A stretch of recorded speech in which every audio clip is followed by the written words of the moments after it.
The unexpected plea. Jack had always lived a quiet life. A farmer by trade, he spent his days working the land, tending to the crops, and repairing fences.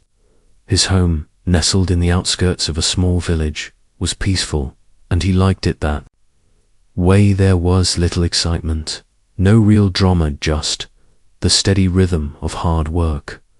Life was simple. Life was good. But all of that changed one fateful evening. It started like any other evening.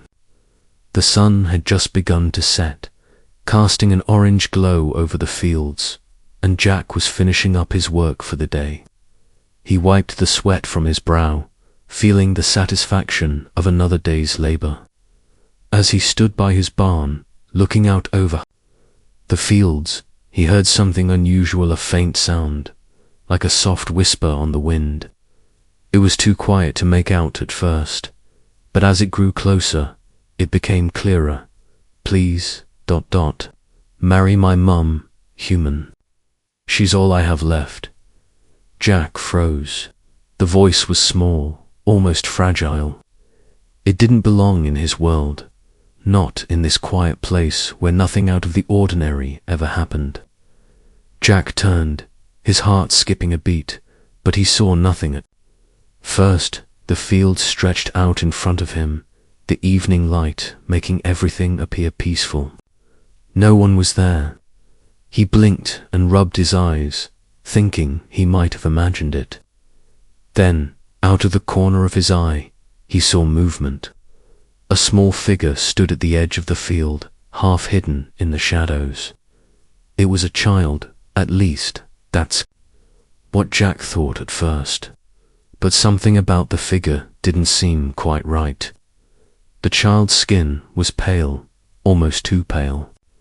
Its eyes were unnaturally large, reflecting the fading light like two deep pools of black. The child's clothes were strange, unlike anything Jack had seen before, and its movements were stiff, as though it didn't quite belong.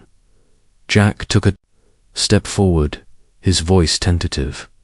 "What did you say?" The child stepped out from the shadows, its face now clearly visible in the dimming light. It was indeed a child, but its features were ... wrong. The eyes, the skin, the way it held itself thick, was like nothing Jack had ever seen. The child's expression was one of desperation, its small hands trembling as it spoke again. "Please, ... marry my mum, human. She's all I have left," the child repeated, its voice shaking with emotion. Jack's mind raced. What was going on? Who was this child? And what kind of request was this? Marry her mother? It didn't make sense. He had lived his whole life here, surrounded by the familiar faces of the village. And now this strange, almost otherworldly plea. The child didn't look like anyone he knew, and yet it seemed so ... real. "Where did you come from?" Jack asked, his voice a little firmer now, though still filled with confusion.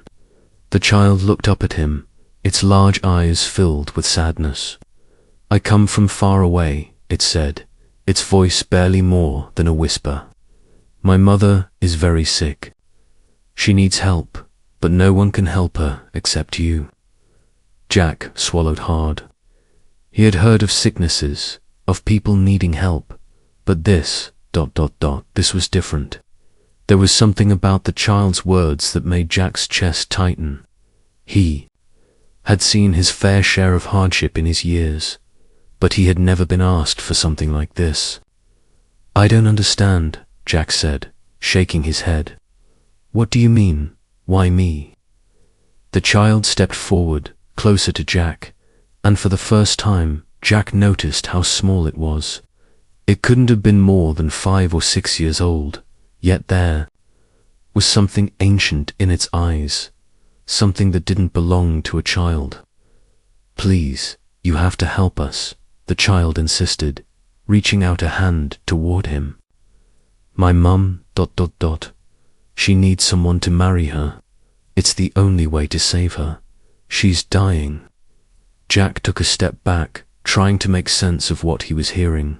Dying. He repeated the word, almost as though he couldn't believe it. Why would ...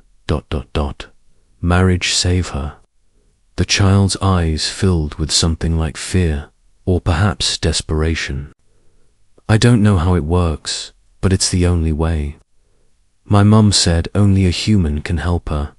Only you. Jack's mind spun.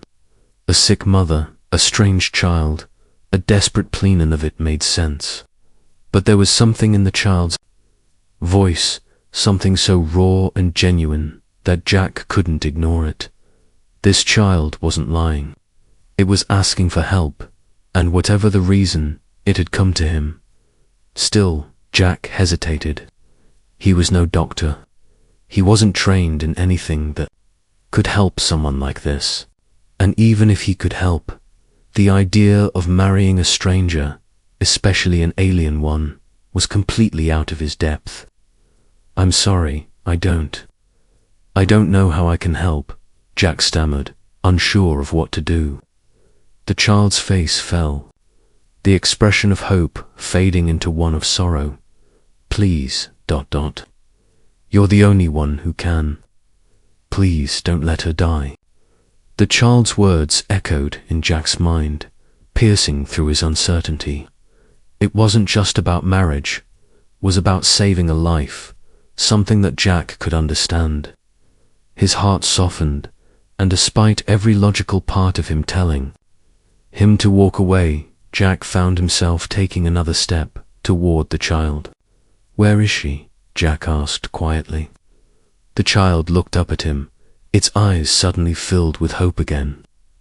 Come with me, it said. I'll show you. As they walked together, Jack's thoughts raced. What had he gotten himself into? What kind of world was this child from? And what was this strange illness that could only be cured by such an impossible request?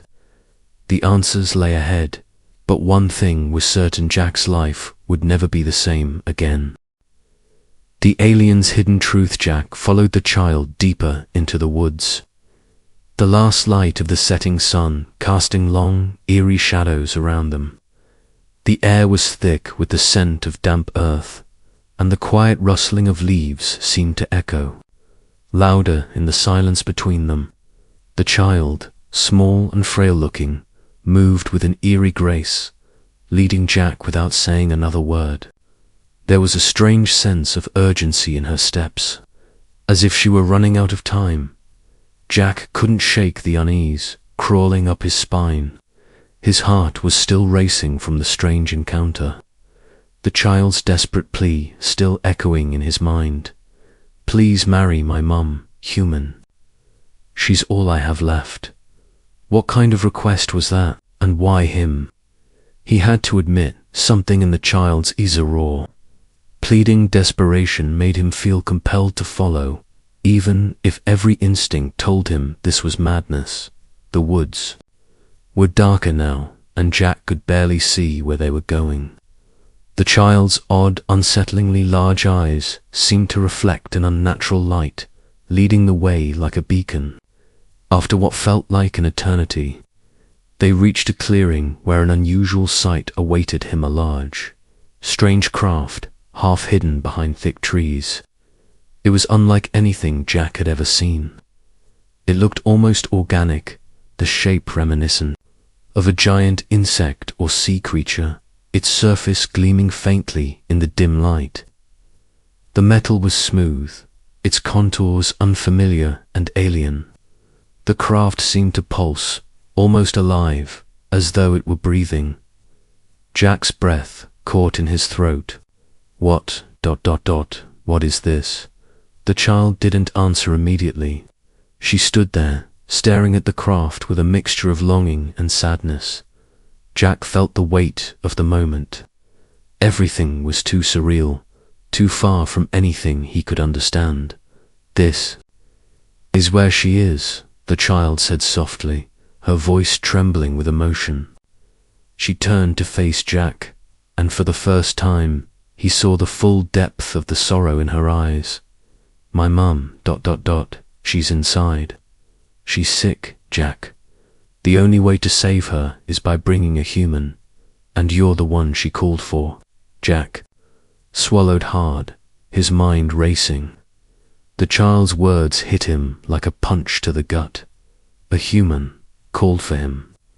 He didn't know what kind of game they were playing, but his gut told him this was no joke.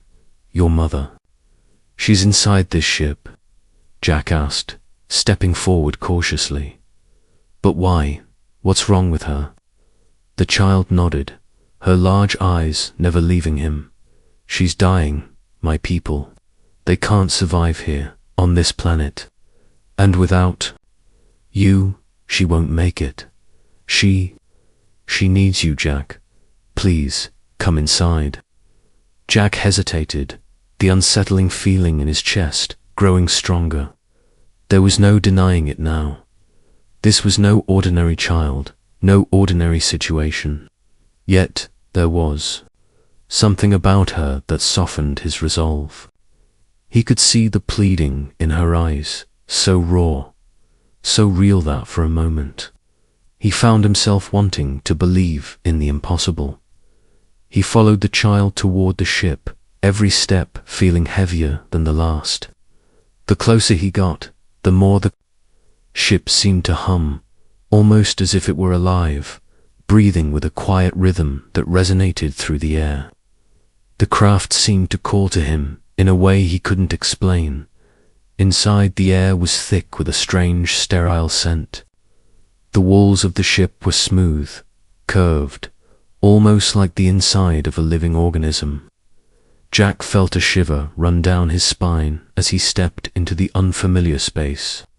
There was something unnerving about it, like stepping into the unknown, a place where the rules of the world he knew didn't apply. The child led him through the narrow corridors, her tiny footsteps echoing in the silence. As they moved deeper into the ship, Jack's curiosity grew. What kind of place was this? How could a ship like this exist without anyone noticing? Where had it come from? Finally, they reached a small chamber at the back of the ship. The walls here were lined with strange equipment, glowing softly with an ethereal light. In the center of the room lay a bedno, more like a stretcher on which a figure lay motionless. The woman was pale, her features delicate but strangely alien. She looked human, yet there was something about her that wasn't. Her skin had an almost translucent quality to it, her face too smooth, too perfect, to belong to anyone from Earth. Jack's breath caught in his throat. This was no ordinary woman. Her eyes were closed, but her face was peaceful, almost serene, as if she were in some kind of deep sleep. This is my mother, the child said, stepping forward and placing a small hand on the woman's arm. Her name is Zara. Jack took a tentative step closer, unsure of what to make of the situation. Zara didn't look sick, at least, not in the way he expected. She looked beautiful, almost otherworldly. Yet there was something about her that spoke of fragility, something about the way her body lay there, unmoving, as though suspended in time. I don't understand, Jack murmured. She looks ... fine. What do you mean by sick? The child looked up at him, her expression full of desperation. She's dying because of our people's disease. We ... We were exiled from our planet. We had to leave everything behind. But now ... There's nothing left. She's all I have, and only you can save her. Jack's head spun. What was she talking about? Disease, exile. None of this made sense. How could he possibly save her? Before he could voice his thoughts, Zara's eyes fluttered open.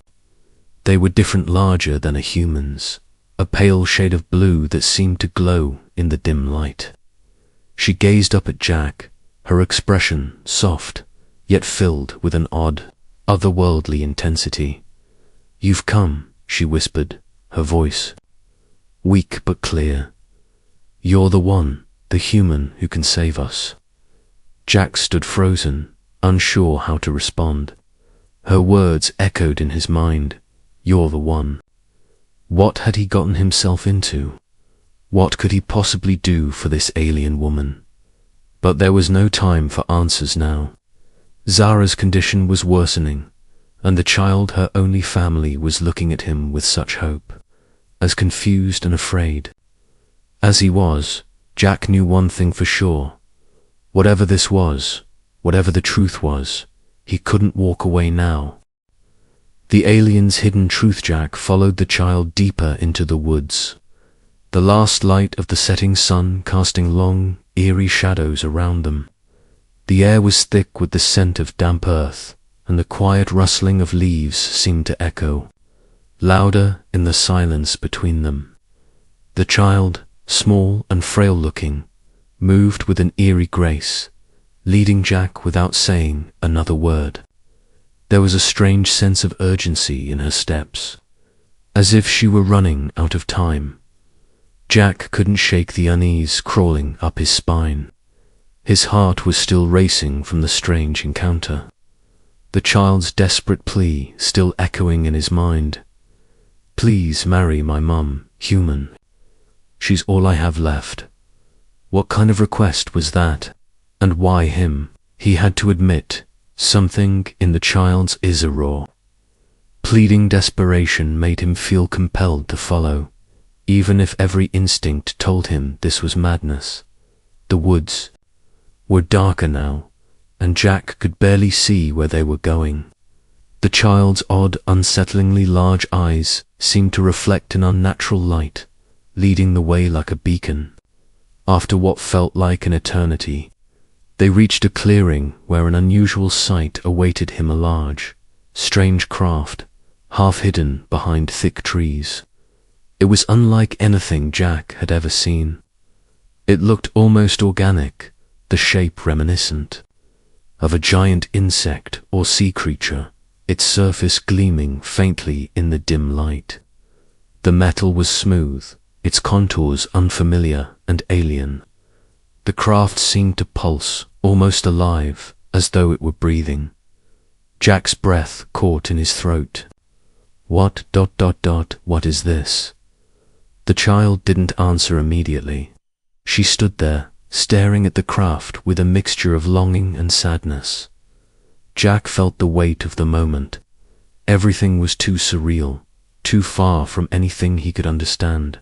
"This is where she is," the child said softly, her voice trembling with emotion. She turned to face Jack, and for the first time he saw the full depth of the sorrow in her eyes. "My mum, she's inside. She's sick, Jack. The only way to save her is by bringing a human, and you're the one she called for." Jack swallowed hard, his mind racing. The child's words hit him like a punch to the gut. A human called for him. He didn't know what kind of game they were playing, but his gut told him this was no joke. "Your mother, she's inside this ship?" Jack asked, stepping forward cautiously. "But why?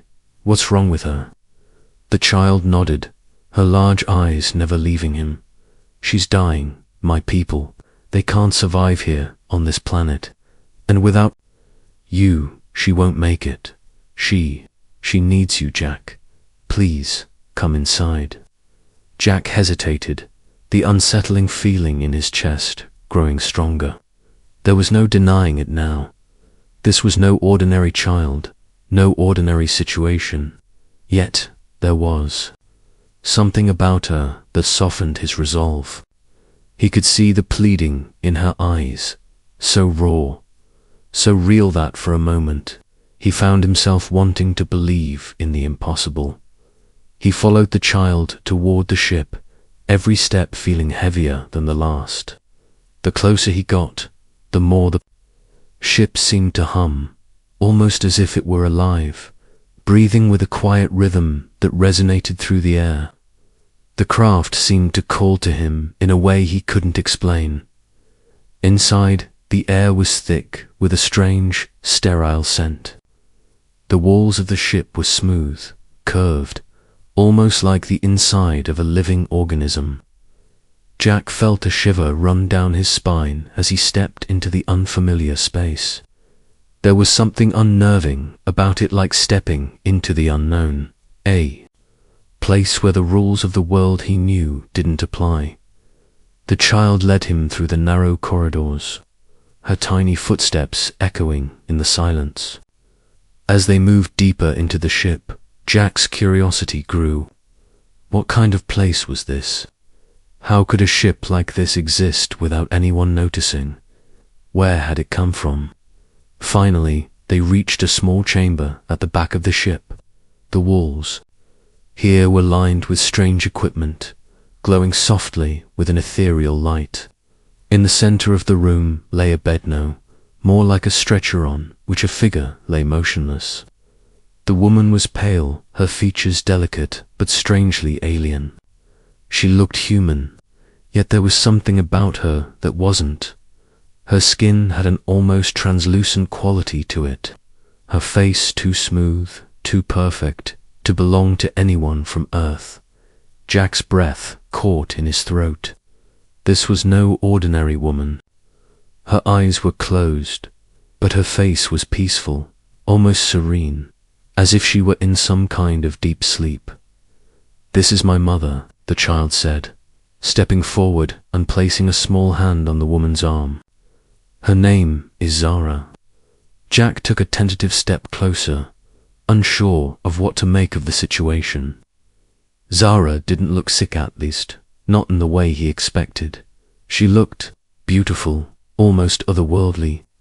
Yet there was something about her that spoke of fragility, something about the way her body lay there, unmoving, as though suspended in time. "I don't understand," Jack murmured. "She looks ... fine. What do you mean by sick?" The child looked up at him, her expression full of desperation.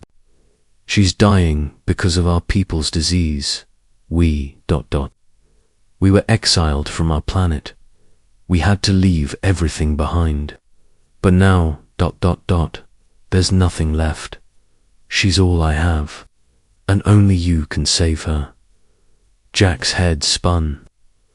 What was she talking about? Disease? Exile? None of this made sense. How could he possibly save her? Before he could voice his thoughts, Zara's eyes fluttered open. They were different, larger than a human's, a pale shade of blue that seemed to glow in the dim light. She gazed up at Jack, her expression soft, yet filled with an odd, otherworldly intensity. "You've come," she whispered, her voice weak but clear. "You're the one, the human who can save us." Jack stood frozen, unsure how to respond. Her words echoed in his mind. "You're the one." What had he gotten himself into? What could he possibly do for this alien woman? But there was no time for answers now. Zara's condition was worsening, and the child, her only family, was looking at him with such hope, as confused and afraid. As he was, Jack knew one thing for sure. Whatever this was, whatever the truth was, he couldn't walk away now. The cost of choice. The days blurred together as Jack stood by Zara's side, watching over her with a mixture of hope and dread.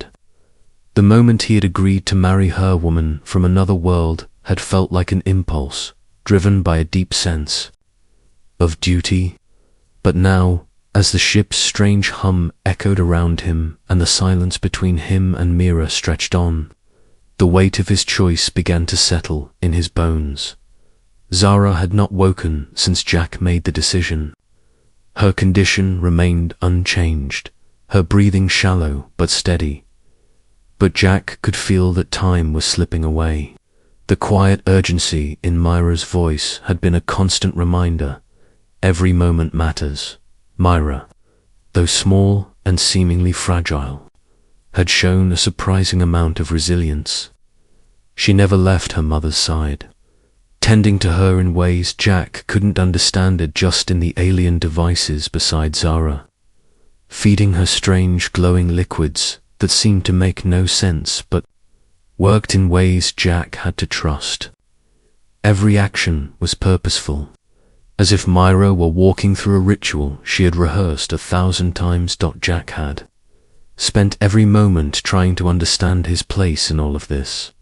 He had tried to speak with Mira, asking her about the alien world from which they came, but Myra remained vague, her answers cryptic at best. What was the disease? Why was Zara's survival tied to him? What was this strange bond they had formed? Nothing felt real. He stepped away from the bed and wandered through the narrow corridors of the ship, hoping to clear his head. The walls seemed to close in on him as he moved, the alien architecture oppressive in its otherworldly beauty. The ship seemed alive, pulsing softly with the quiet, rhythmic sound of some ancient engine deep within. It felt like it was waiting for something Jack couldn't yet understand. Jack stopped in front of one of the many windows that lined the ship. Outside, the stars stretched out in a vast, infinite ocean, too far for him to ever comprehend. But as he stared at the endless void, he realized something. This wasn't just about Zara. This wasn't just about an alien disease. This was about survival. Not just for Zara or Mira, but for something far larger, something Jack was slowly starting to grasp. When Jack turned back to face the room, Myra was standing there, as if she had been waiting for him. Her expression was more solemn than he had seen before, and there was a sharpness in her eyes that wasn't there just a few days ago. "I know you have many questions," Myra said softly, her voice carrying a weight Jack hadn't heard before. "And I know you're struggling with the choice you made. But the truth is, you cannot undo it. The bond has already been formed." Jack met her gaze, feeling the heat of his decision burning in his chest. "You're asking me to marry someone I barely know," he said, his voice cracking with frustration. "You're asking me to save a race of aliens I don't understand. And all of this, this, is happening because of a choice I made in a moment of confusion." Mira stepped closer, her eyes softening, but there was no mistaking the urgency in her voice. "I didn't ask for this either, Jack. I didn't want you to carry this burden. But now that you've agreed, there are no easy answers. The bond between you and my mother isn't just a human contract. It's far older than you realize. It's part of an ancient law, one that governs the survival of our people. It's a life or death choice, Jack." Jack took a step back, feeling the gravity of her words. "So this isn't just some cure. This is a ritual." Myra nodded, her eyes downcast for a moment before looking up. "Yes, this is more than just saving my mother. It's about a dying species and the last hope we have. You, Jack, are the catalyst. You have something inside of you, something that my people lost long ago." Jack stared at her, his thoughts swirling. "What do you mean, something inside?" "Of me, I'm just a farmer. I'm no hero." "No," Myra said, her voice steady. "You are human. And that makes you the key." The silence that followed was thick, the weight of the room pressing down on Jack's shoulders. Mira's words had unlocked something he hadn't yet understood. He wasn't just saving Zara. He was connected to something far more complex, something beyond what he had imagined. It wasn't just about curing the disease or helping Myra's mother survive. It was about the survival of a species that had been destroyed by their own choices. "You said your people are dying," Jack said, trying to piece together the fragmented puzzle. How did it happen? What caused all of this? Mira paused, and for the first time, there was an almost painful look in her eyes. We lost our connection to the earth. My people were once bound to the planet, much like you are. But we became too powerful, too independent. We began using our technology to manipulate the land, the elements. We took from the planet without giving back, and over time, our connection was severed. The disease that affects us now is the result of that imbalance. It's something we cannot cure alone. Jack felt a cold shiver run down his spine. And now, now I'm supposed to fix it. You've already started, Myra said softly. The bond you've formed with my mother, it's not just about saving her life. It's about restoring the balance between our people and Earth. You may not understand it yet, but that's the power you have. The bond you and my mother share will allow us to heal, to restore what we've lost. Jack stood there, the weight of the situation settling on him like a heavy cloak. The choice he had made in the heat of the moment had far-reaching consequences. He wasn't just saving one life, he was involved in something much bigger. He had unwittingly become a part of the delicate balance between two worlds. But there was no turning back now. His fate and the fate of Zara's people was tied to the choice he had made. There was no more running. Jack had to see this through. "All right," Jack said, his voice steady now, though a storm still raged inside him. "What comes next?" Myra looked up at him, her expression softening for the first time since they had met. Next, we prepare for what comes after, the final step of the bond. You will marry my mother, Jack, and when you do, you will unlock the final piece of the puzzle. Jack took a deep breath. His life had just become something far larger than he could have imagined, but there was no turning back now. The invasion, the tension in the ship had grown unbearable. The rhythmic hum of the walls, once a comforting sound, now felt like a constant reminder of the danger that surrounded them. Jack spent the days pacing, trying to make sense of his place in this alien world, while Zara's condition remained the same fragile, yet hanging on. Mira had been beside her mother every moment, tending to her with unwavering devotion, but even she looked tired. Her small frame slumped with exhaustion. Time was running out, and neither Jack nor Mira knew what would happen next. Jack had agreed to the bond, to the marriage, to whatever strange destiny had been thrust upon him. But as he waited, every moment felt like a ticking clock, counting down to something he didn't understand. The ship, though alive with strange energy, felt empty, as if the vastness of space outside mirrored the void growing in his chest. The gravity of the choice he had made weighed on him more than he had anticipated. It wasn't just about saving Zara anymore. This was about something far bigger, about survival. Then, one night, as Jack sat in the dimly lit corner of the ship, a sudden, sharp alert rang out. The noise shattered the silence like a thunderclap, and Jack jumped to his feet.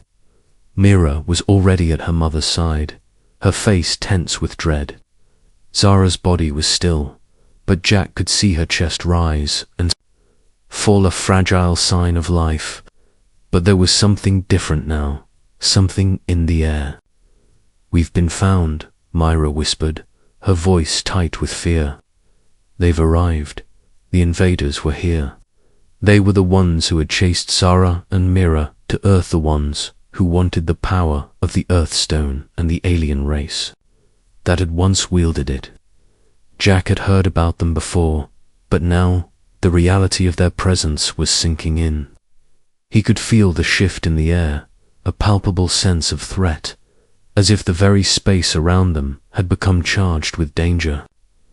Without waiting for another word, Mira rushed to the control panel of the ship, her small hands flying over the strange buttons and screens.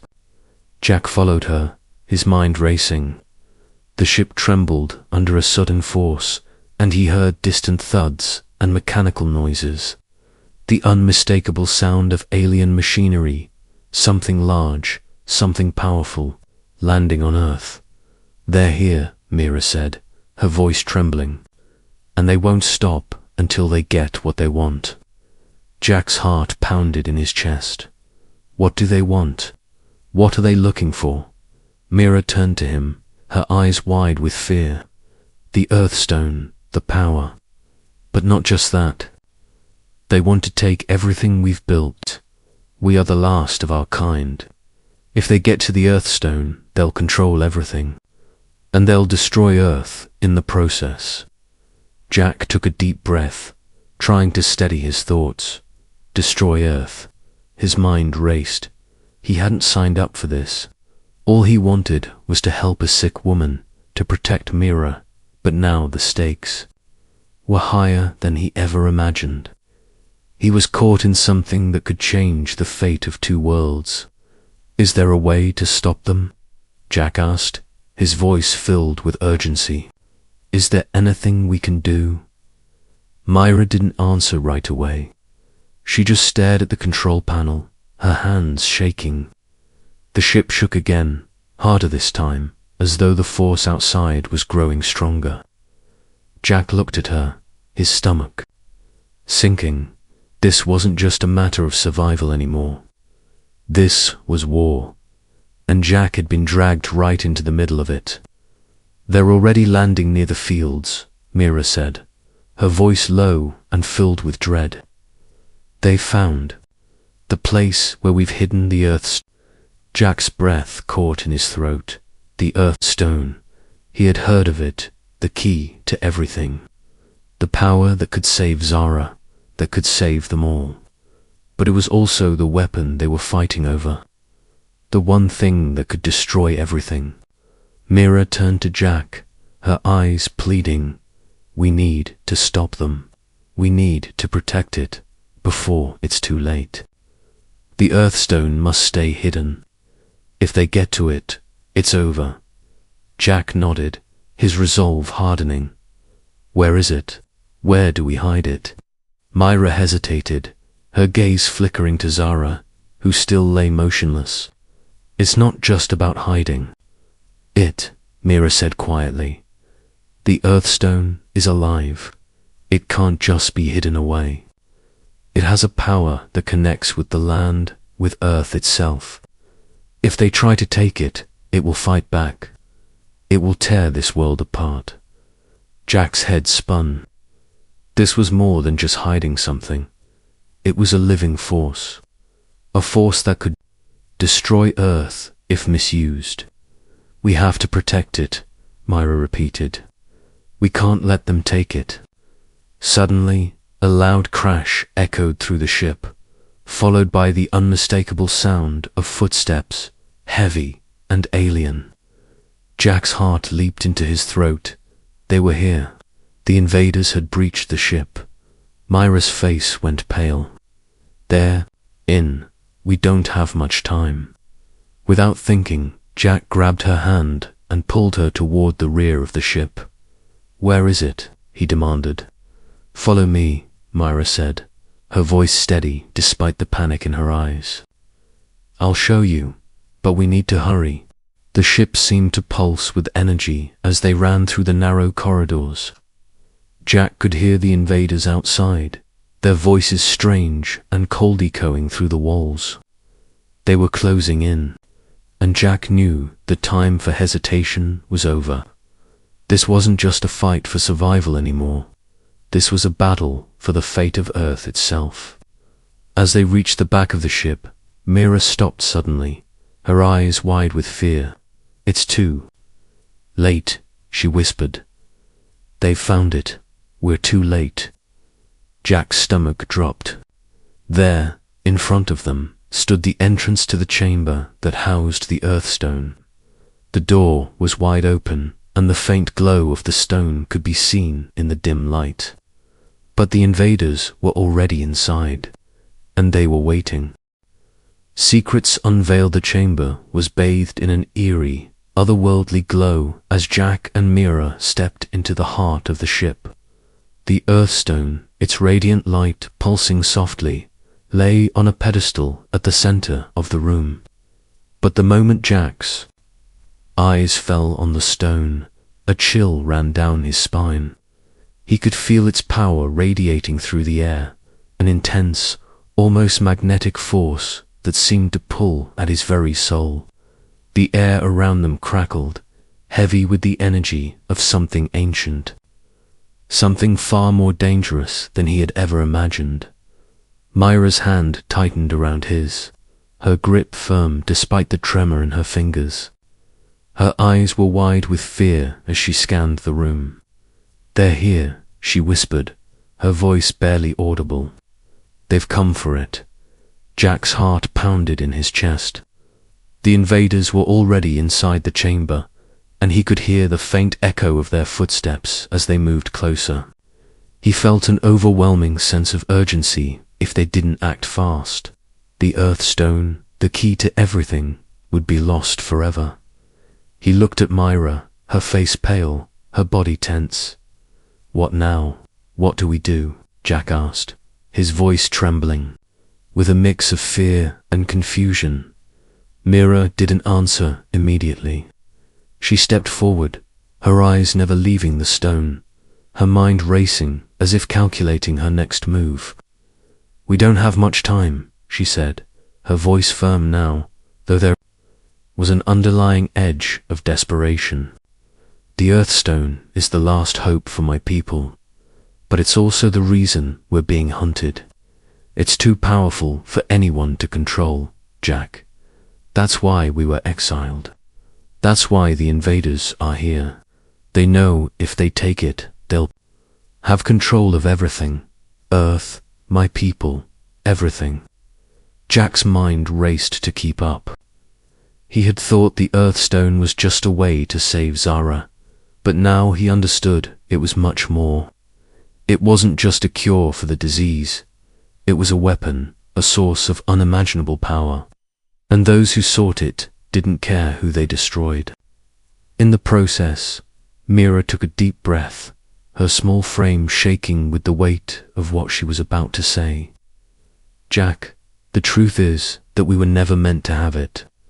The Earthstone was a gift from an ancient civilization that once controlled this galaxy, but its power was too great, and it began to consume everything it touched.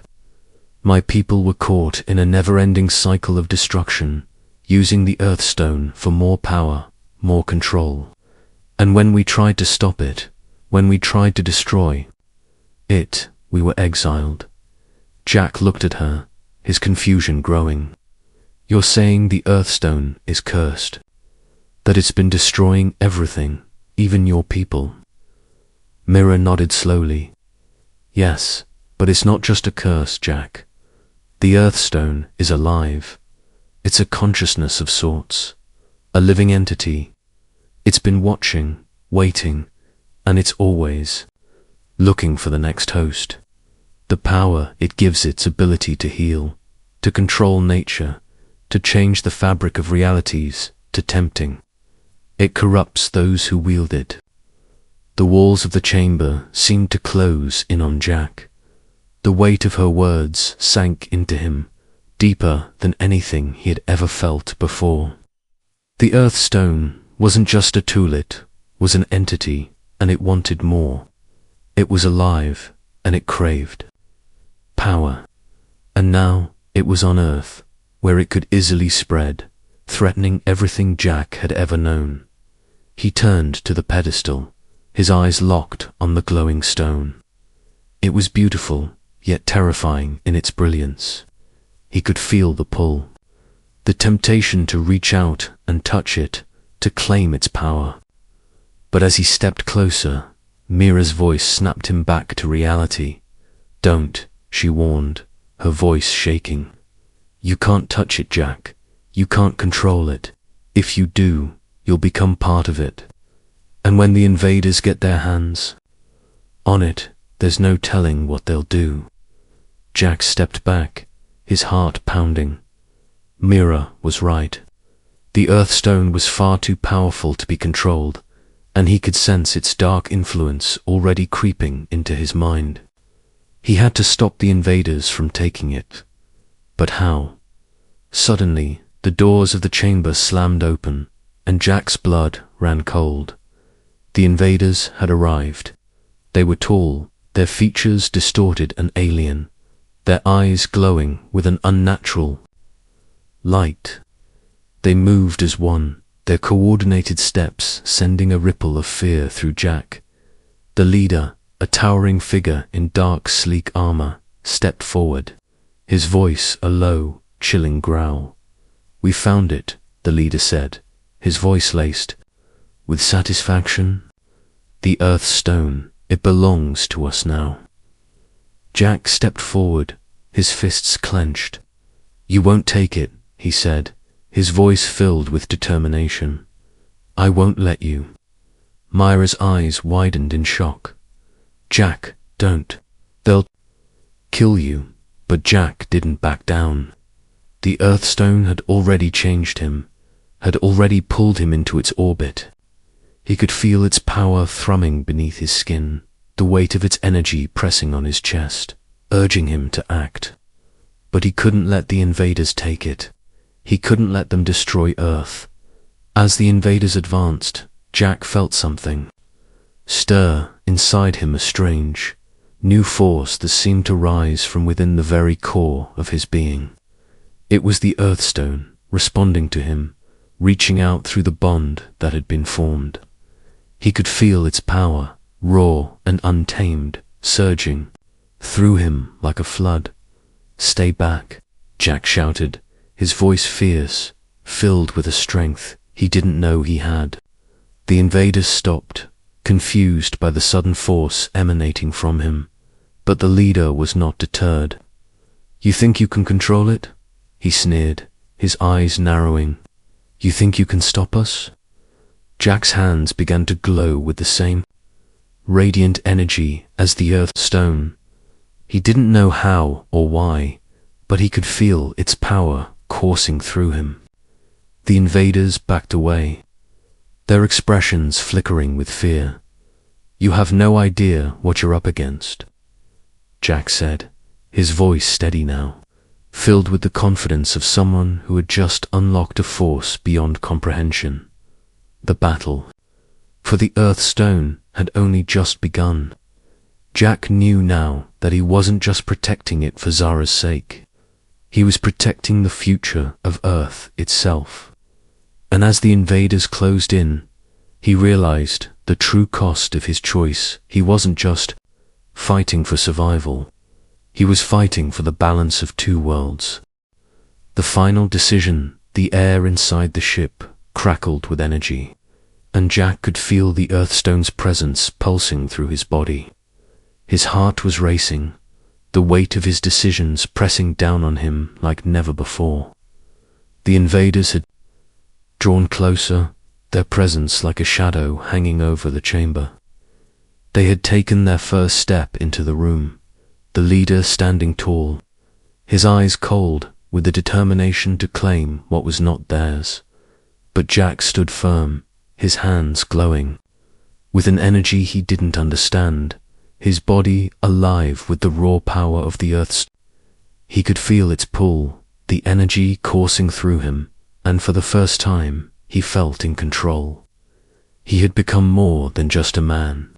He had become a vessel of the stone's power, and he knew, deep down, that this was the final battle won. That would determine the fate of not just Zara and Mira's people, but the entire planet. "You don't understand," Jack said, his voice calm but filled with authority. "You don't know what you're dealing with. The Earthstone doesn't belong to anyone. It's not a weapon for you to control. It's a force that must remain balanced." The invaders' leader stepped forward, his expression a mix of contempt and curiosity. "You think you can stop us?" Human, you think you can control the Earth Stone? His voice was like ice, chilling the air around them. You're nothing but a pawn in this game, a fleeting moment in time. The Earthstone will belong to us, and there's nothing you can do to change that. Myra stepped forward, her small form barely visible against the towering figure of the leader. You don't understand, she said, her voice trembling but determined. My people were once bound to the Earthstone. It's our curse and our salvation. But you would destroy everything. You would wipe out Earth just to claim it for your own. We won't let you do that. Jack's eyes locked with Myra's, and in that moment, he saw the pain in her eyes, the weight of her people's past, the burden of their survival. She had asked him to marry her mother, not just to save Zara's life, but to preserve her people's future. And now, it all came down to this. The Earthstone had the power to change everything, but only if it remained hidden. Only if it was protected. The leader sneered, his hand reaching for the stone, the gleaming light of his desire clearly visible in his eyes. You cannot stop me. The Earthstone will be mine, and your species will bow before us. Jack took a step forward, his body filled with the energy of the Earthstone. No, he said, his voice low but filled with power. I won't let you. With that, the room seemed to explode in a burst of energy. Jack's hands flared with radiant light, sending shockwaves through the chamber. The invaders stumbled back, their armor vibrating with the force of the power Jack was unleashing. For the first time, he realized what the Earthstone could do. What it could make him do. But it wasn't just the power of the Earthstone that he was tapping into. It was the bond between him and Myra's people, the connection he had formed by making the ultimate choice. The power wasn't just his, it was theirs. To dot the leader's eyes widened in shock, the energy surrounding Jack becoming too much to contain. You're mad, the leader hissed. You can't control it. You'll destroy everything. But Jack knew something now. He didn't need to control the Earthstone. He didn't need to wield its power like a weapon. He just needed to keep it balanced, keep it from falling into the wrong hands. I don't need to control it, Jack said, his voice steady. I just need to stop you. In a flash of light, Jack thrust his hands toward the invaders, unleashing a wave of energy that sent them crashing backward. The leader's armor cracked, the force of the blast overwhelming his defenses. For a moment, Jack thought it was over, but the leader rose again, furious, his eyes burning with hatred. You think you've won, the leader snarled. You've only delayed the inevitable. Jack stepped forward, his hands still glowing with energy. No, I've ended it. With a final surge of power, Jack sent a blast toward the Earthstone, not to destroy it, but to protect it, surrounding it with a shield, a barrier that would keep it hidden, keep it safe from those who sought to control it. The stone pulsed one last time, the light growing brighter before fading into nothingness. The invaders fell back, stunned and defeated. Their leader, weakened and broken, staggered to his feet, but there was no fight left in him. The arrest was safe. Myra rushed to Jack's side, her eyes wide with disbelief. You did it, she whispered. You saved us. Jack looked at the Earthstone, still pulsing softly in the distance. He had made his choice, and it had cost him everything. But it had been worth it. Earth would be safe. Zara, Myra, and their people could begin to heal. But the fight wasn't over. Jack knew there would be others who would seek the power of the Earthstone. The battle for balance would continue, but Jack now understood what needed to be done. The Earthstone couldn't be controlled, had to be kept hidden, protected at all costs. As Jack turned to leave the chamber, Mira's voice called out to him, "Thank you, Jack. You've given us a chance to rebuild. A chance to survive." Jack smiled, though the weight of the decision still pressed heavily on his chest. "It's not over," he said, "but I'll be ready. Whatever comes next, I'll protect you." And with that, Jack walked out of the chamber, knowing that his life, his world had been changed forever. But the true fight was only just beginning.